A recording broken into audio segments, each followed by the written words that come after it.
Go.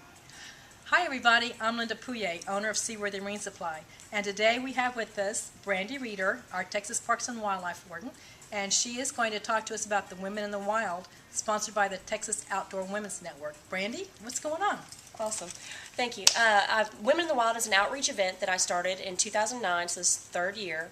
We have events or courses that you can take, which are shotguns, BB guns, archery, fly fishing, kayaks, outdoor photography, habitat and species identification, Dutch oven cooking, and numerous other courses.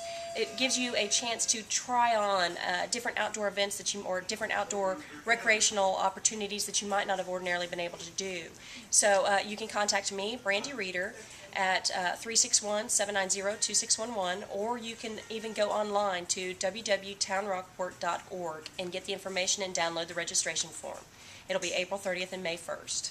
Okay, so these spots I know personally fill up really fast, so ladies, if you want to come to Rockport, book your hotels. We have a great time. I've been with Brandy since she's got it going, and we have so much fun, and you learn so much, and you become so empowered. So I really encourage you to hurry up and make your reservations because there's just so many spots available. And thank you so much. Thank you.